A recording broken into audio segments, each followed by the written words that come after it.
ہماری اولاد کا ایمان بچا سکتا ہے، لیکن ضرورت یہ ہے کہ ہم اور آپ کہاں کھڑے ہیں، ہم اور آپ کہاں کھڑے ہیں۔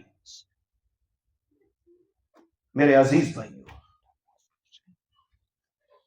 آپ کو یاد ہے آزادی سے پہلے جب مولانا انگریز لوگ یہاں آئے تھے،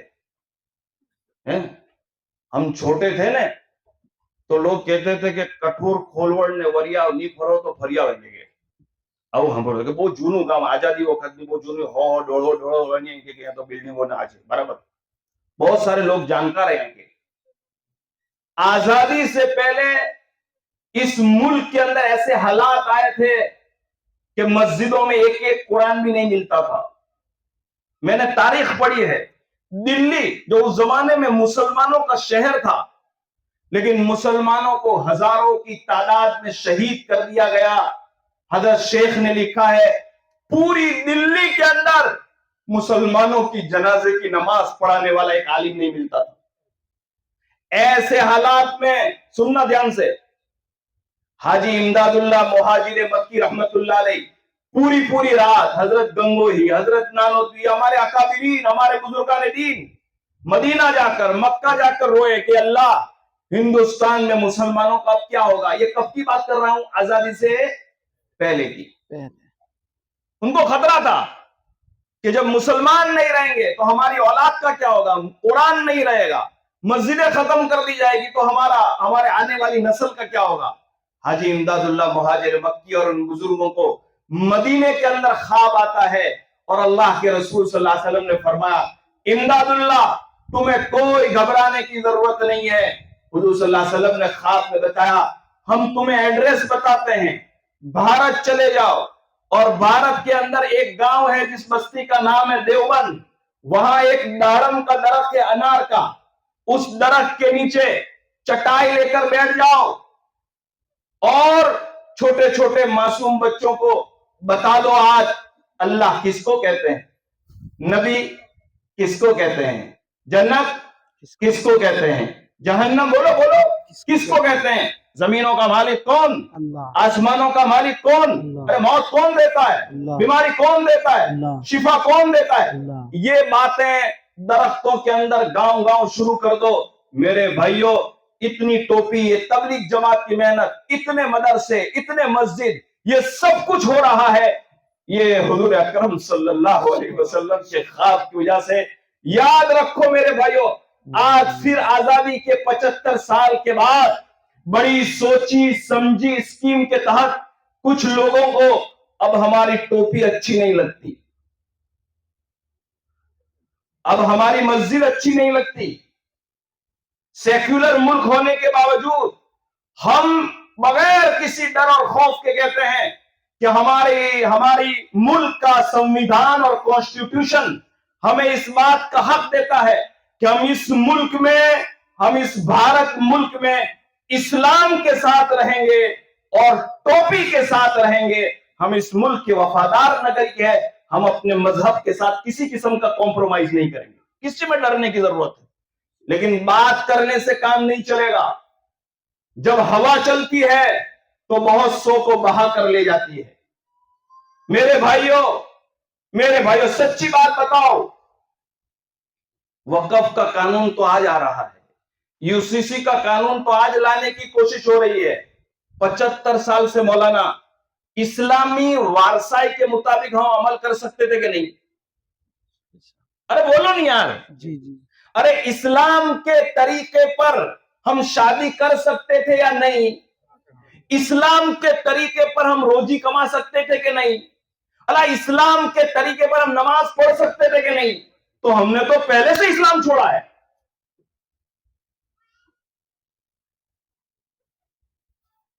میری اور آپ کو اللہ کو ضرورت نہیں ہے، ہمیں اللہ کی ضرورت ہے۔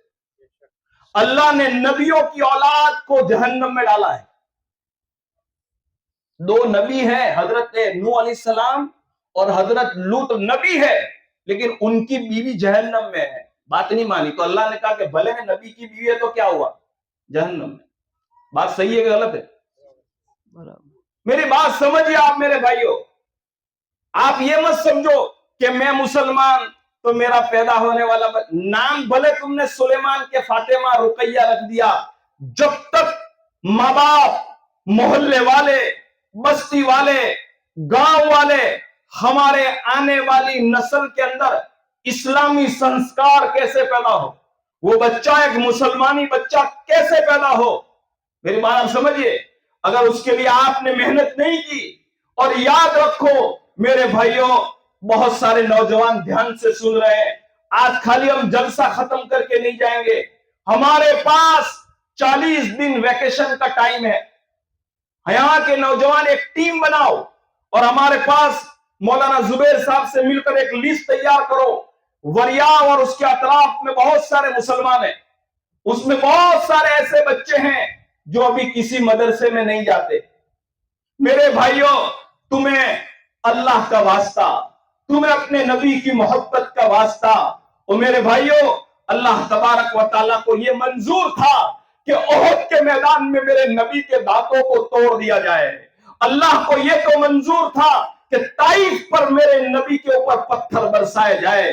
اللہ کو یہ تو منظور تھا کہ میرے نبی کے نواسے حسین کے ٹکڑے کر دیے جائے، لیکن اللہ کو یہ منظور نہیں تھا کہ اس دھرتی سے اسلام کو ختم کر دیا جائے۔ اگر میں نے سنا کہ یہ مدرسہ 100 سال سے چل رہا ہے، کتنا اخلاص ہوگا۔ وریاو کے وہ بزرگان دین، وریاو کے وہ ہمارے پروج، وہ ہمارے باپ دادا جو بنا کے وہ چلے گئے۔ میرے بھائیوں، ہم لوگ مولانا دیہاتوں میں جاتے ہیں، بہار، بنگال، اڑیسہ، تمل ناڈو، آج وہاں پر وہ لوگ بھیک مانگ رہے ہیں کہ ایک مکتب ہمارے یہاں چالو کر دو، ایک مکتب چالو کر دو مولانا، لیکن پیسہ نہیں ہے، بلڈنگ نہیں ہے، اسباب نہیں ہے، اس لیے اب ان کو معلوم ہو رہا ہے کہ اب جو ہے سرکار اب ہمیں یہ کہہ رہی ہے کہ ٹوپی غلط ہے، یہ اسلامی چہرہ غلط ہے، یہ اسلام کا نام ہمیں پسند نہیں ہے۔ میرے بھائیوں، جیسے مولانا بتلا رہے تھے، 2024 کے بعد اسکول میں نیو ایجوکیشن پالیسی آ گئی ہے۔ پہلے جب ہم اسکول میں پڑھتے تھے نا، پریاورن، سماج ودیا،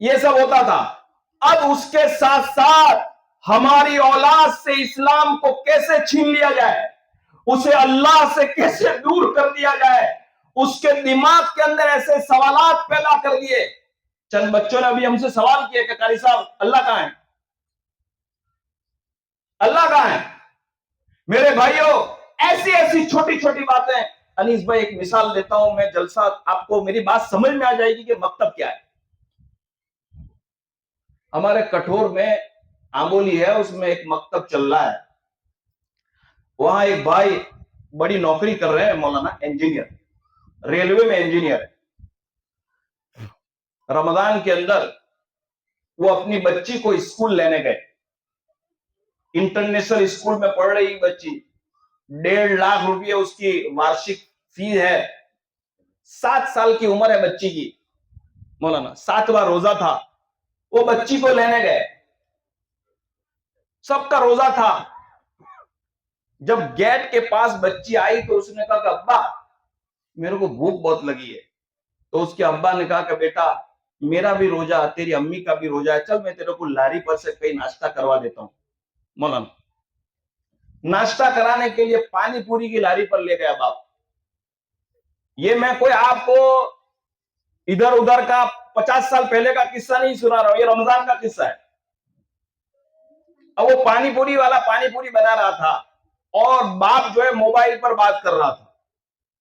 اچانک باپ کی نظر پڑی اس کی بیٹی پر، مولانا تو پانی پوری والا پانی پوری بنا رہا ہے اور اس کی بیٹی وہ لاری کے اوپر ایک مورتی رکھی ہوئی تھی، ایک دیوی رکھی ہوئی تھی، اور وہ مسلمان کی بیٹی رمضان کے مہینے میں اس دیوی کے سامنے ہاتھ جوڑ کر ایسے نمن کر رہی تھی۔ اس کے باپ نے دیکھا تو موبائل گر گیا، وہ بیچارہ ایک دم روزے کی حالت میں نیچے بیٹھ گیا، اور جیسے ویسے اس نے بچی کو کھینچا اور اپنی 4 وہیل میں بٹھایا کہ ابا کیا ہوا؟ ارے بیٹا تو یہ کیا کر رہی تھی؟ کہا کہ کچھ نہیں۔ ارے پانی پوری کی لاری پر یہ کیا کر رہی تھی تو نمن کر کے، دو ہاتھ کر کے؟ تو اس نے کہا کہ ابا وہ اصل میں پانی پوری والا لاری بنا رہا تھا. اس کی دکان پر ایک اسٹیچو، ایک مورتی رکھی ہوئی تھی. تو میں اس کو ہاتھ، اس سے کیا ہوگا؟ فرمایا ابا جس اسکول میں آپ مجھے بھیجتے ہیں وہ ٹیچر، وہ ہماری میڈم ہمیں روزانہ شکشا دیوی کے سامنے اسی طرح نمن کرواتی ہے. میری بات نہیں سمجھا؟ آپ لوگ کو کیا کہنا چاہ رہا ہوں. مغرب میں وہ ہم سے ملا تو ہم نے کہا کہ ہم پہلے سے آپ سے کہہ رہے تھے کہ پہلے اس کو مدرسہ بھیجو، یا ہم اس کو بتائیں گے کہ بیٹا اللہ کس کو کہتے ہیں، علم دینے والا کون ہے، یہ پیشانی کس کے سامنے جھکے گی، روزی کون دیتا ہے، مالک کون ہے ہمارا. میرے بھائیوں، اس نے کہا کہ میرے 1.5 لاکھ روپے جائے تو جائے، کل سے میں اپنی بیٹی کو اسکول میں نہیں بھیج سکتا. اور میرے بھائیوں، بچوں کو پڑھانا بھی ضروری ہے. آج کل فرض ہے ہمارے بچوں کے اوپر مدرسوں اور مکتبوں کے اندر بھیجنا. ورنہ یاد رکھو میرے بھائیوں، مولانا علی میاں ندوی رحمت اللہ علیہ کہتے تھے، او بھارت کے مسلمانوں، اگر تم نے اسلام کی قدر نہیں کی تو کچھ سالوں کے بعد بھارت کے اندر ایسے حالات پیدا ہوں گے کہ تمہاری اولاد اذان سننے سے محروم ہو جائیں گے. بھائی آپ کو سمجھنے میں کیا کہنا چاہ رہا ہوں؟ یہ کیا ہے وقف کا قانون، یہ کیا ہے UCC کا قانون. ایک لفظ میں بتاؤں، ہمارے اور آپ سے قرآن چھیننے کی کوشش ہو رہی ہے، ہمارے اور آپ سے اسلام چھیننے کی کوشش ہو رہی ہے. اور یاد رکھو، اللہ کو کوئی فرق نہیں پڑے گا، اللہ تو کسی اور کو ہدایت دے دے گا. لیکن ہمارے ان چھوٹے معصوم بچوں کا سوال ہے، اگر آج ان کی تعلیم کے لیے، ان کے عقیدوں کے لیے، ان کی نماز کے لیے، ان کے اسلام کے لیے، اور میری پیچھے بیٹھی ہوئی بہن کے برقی اور اوڑھنی اور دوپٹے کے لیے، او میرے جوان بھائیوں، تم نے اپنی قربانی نہیں دی تو یہ اولاد ہمیں 5-10 سال کے بعد ہمیں گالیاں دے گی کہ ہمارے ابا نے ہمارے اسلام کے لیے کچھ نہیں کیا. کیا کرنا پڑے گا؟ آج جلسے کے بعد 40 دن کا ویکیشن ہے، نیت کرو 100 سال بڑا ہمارا مدرسہ ہے، ہم 100 سے زائد بچوں کا ایڈمیشن اس مدرسے میں کروائیں گے. ارے بھائی بولو یار. میں آپ سے کہوں مولانا، میں نے ابھی عشاء کی نماز پڑھی، برابر، میں نے ابھی رمضان کے روزے رکھے، قبول کرنے کا کام کس کا ہے؟ اللہ. لیکن اگر قبول نہیں کیا تو ہم اللہ کو کوئی زبردستی نہیں کر سکتے. لیکن ایک بات بتاؤں، میری اور آپ کی محنت کی وجہ سے، میری اور آپ کی کوشش کرنے کی وجہ سے ایک محلے کا بچہ، ایک غریب کا بچہ اس مدرسے میں آ گیا. اور آپ نے مہینے میں تحقیق کی مولانا کے پاس جا کر کہ وہ بچہ کتنی مرتبہ آتا ہے. میرے بھائیو، اللہ کی قسم کھا کر کہتا ہوں، آپ کی محنت سے، آپ کے سمجھانے سے وہ بچہ مدرسے میں آیا. اللہ کل قیامت کے دن اس پر آپ کی مغفرت فرما دیں گے. یہ میں دلیل سے کہتا ہوں. مولانا نظام الدین اولیاء رحمت اللہ علیہ نے اپنی کتاب میں ایک عجیب بات لکھی ہے. وہ فرماتے ہیں کہ ہمارے زمانے میں ایک باپ کا انتقال ہوا، ہم نے اس کو دفنا دیا. وہ باپ بیچارہ اپنی جوانی کے اندر شراب کے نشے میں رہتا تھا، شراب پیا کرتا تھا. اس کو قبر میں عذاب ہو رہا تھا. 5-6 مہینے کے بعد اس کے گھر میں بچہ پیدا ہوا. باپ تو پہلے سے مر گیا تھا. جب بچے کی عمر 5-6 سال کی ہوئی ہے تو اس کی ماں محلے کے امام صاحب کے پاس لے کر گئی. کون؟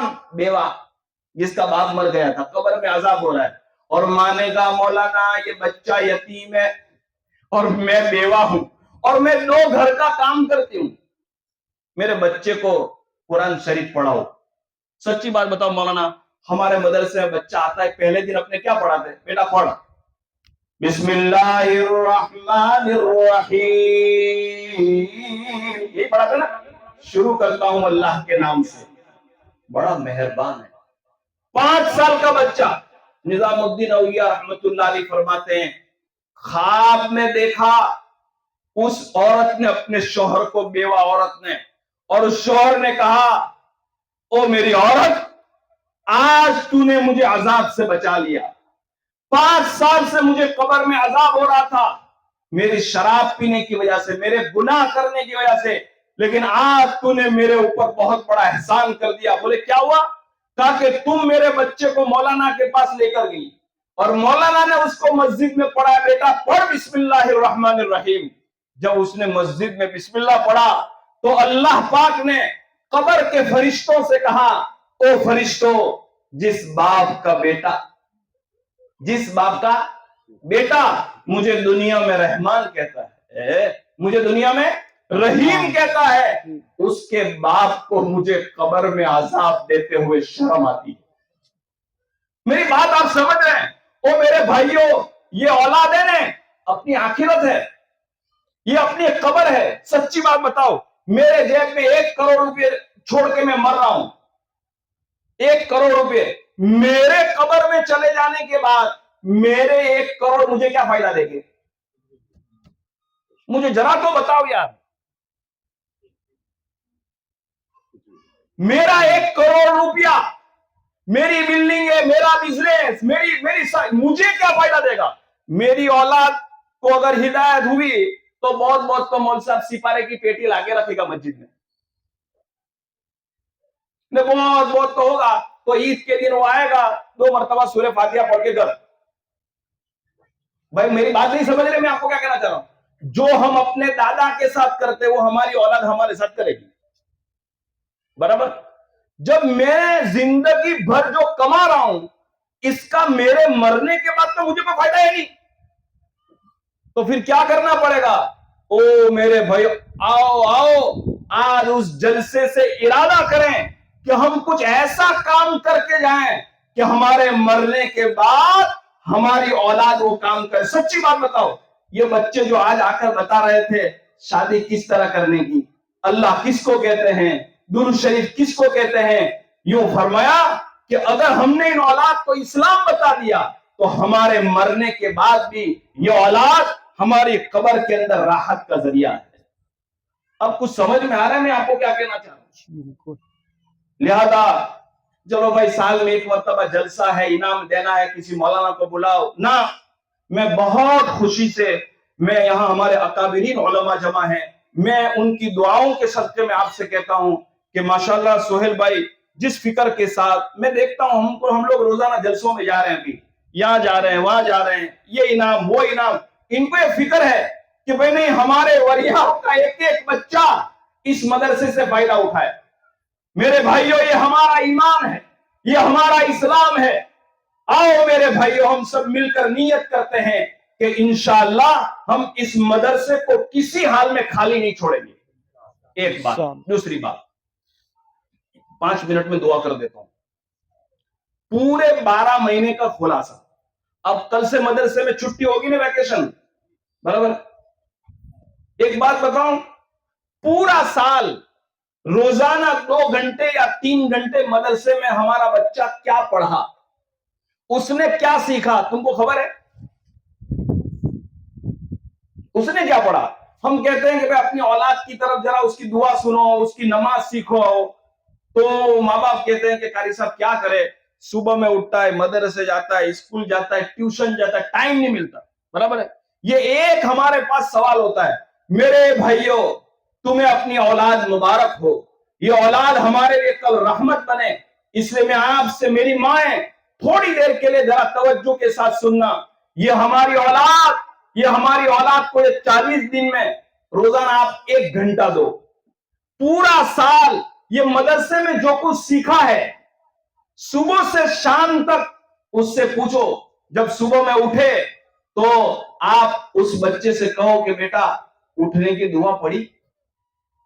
اب جب وہ پیشاب کرنے جائے گا تو پوچھو کہ بیٹا اللہم انی اعوذ بک والی دعا پڑھی.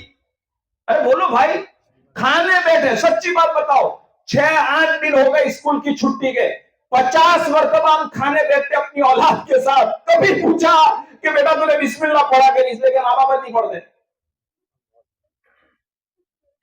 ہم نے اپنے بچوں کو مدرسے میں خالی قرآن رٹانے کے لیے نہیں بھیجا ہے, ہم نے تو اس لیے بھیجا ہے کہ میرا بچہ محمدی بن کر آئے, میرا بچے کا کھانا, اس کا لباس, اس کی ہر چیز اسلامی بنے. تمہارا کام ہے کہ 10 مہینے تک مولانا نے دعا سکھائی, کہ پیشاب کرنے جاوے تو اللہم انی اعوذ بک کا پڑھنے کا، باہر نکلے تو غفرانک کا پڑھنے کا، کھانے بیٹھا تو بسم اللہ وعلی برکت اللہ پڑھنے کا، کفنی پہنے تو پہلے رائٹ میں ہاتھ ڈالنے کا، یہ سکھایا کہ نہیں؟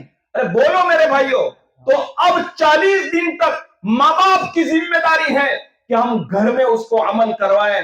یاد رکھو میرے بھائیو، غصہ کرنے سے اولاد نہیں سیکھتی، آرڈر کرنے سے اولاد نہیں سیکھتی کہ تو نماز میں نہیں آتا، خود باپ کو آنا پڑے گا، خود ماں کو کال باندھنا پڑے گا۔ ہماری اولاد سب سمجھتی ہے کہ میری ماں پڑوسی کے ساتھ اس کا تعلق کیسا ہے، خود تمباکو کھا رہے ہیں، خود اپنے دوستوں کو گالیاں دے رہے ہو۔ ہماری اولاد ہمارا واٹس ایپ دیکھ رہی ہے کہ میرا باپ اور میری ماں اپنے دوستوں کے ساتھ کیسی باتیں کرتی ہے۔ اور آخری بات کرتا ہوں میرے بھائیوں، ہماری اولاد ہمارا سب کچھ دیکھنے کے بعد یہ فیصلہ کرتی ہے کہ مجھے اور آپ کو اس کے ساتھ کس طریقے سے رہنا چاہیے۔ یہ چند باتیں ہیں میری ٹوٹی پھوٹی جو آپ کے ذہنوں میں نے اتاری ہے، وقت کافی ہو گیا ہے۔ اللہ تعالیٰ سے میں دعا کرتا ہوں کہ اللہ، بڑا کامیاب جلسہ ہوا ہے، اور آج 100 سال تک، آج تک اس مدرسے کو جس نے جس اعتبار سے مدد کی وہ بیچارے قبروں میں چلے گئے۔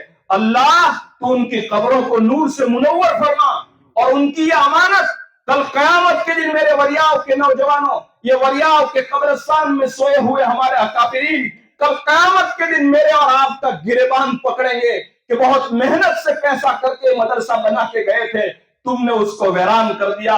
مولانا ہمیں پیسے کی ضرورت نہیں، اس مدرسے کو آپ کے پیسے کی ضرورت نہیں، ہم آپ سے ریکویسٹ کرتے ہیں غیر حاضری مت کرو، اپنی محنت سے اپنے دوست احباب کے 2-4 بچے کو بھیج دو، اللہ تمہاری بھی آخرت کو آباد کرے، اللہ ہماری آخرت کو برباد جو ہے آباد کرے۔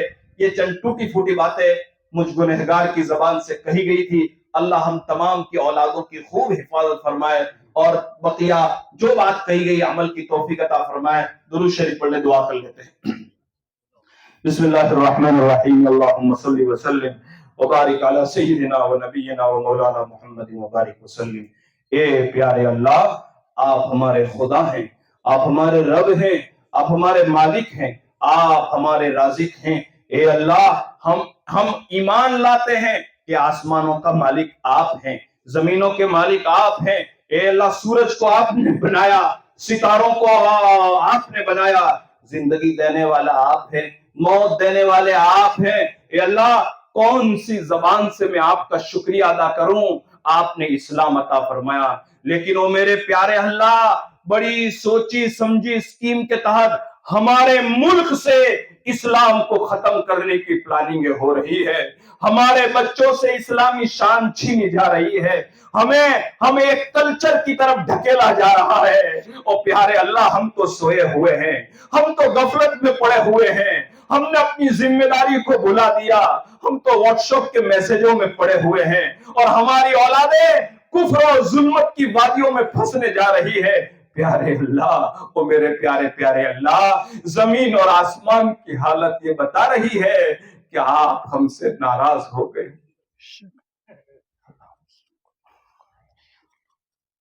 پیارے اللہ، پیارے اللہ، پیارے اللہ، پیارے اللہ، یہ صحابہ کا دین ہے، یہ ہمارے نبی صلی اللہ علیہ وسلم کی محنت کا دین ہے۔ اللہ، لاکھوں کروڑوں کی قربانی کے بعد یہ قرآن ملا تھا۔ اے اللہ، اے اللہ، اے اللہ، ہم نے اس کو چھوڑ دیا، قرآن کو چھوڑ کر ہم عزتیں ڈھونڈتے رہے، مال ڈھونڈتے رہے، دنیا نے ہمیں دھکیل دیا۔ پیارے اللہ، زمین اور آسمان کی حالت یہ بتا رہی ہے آپ ہم سے ناراض۔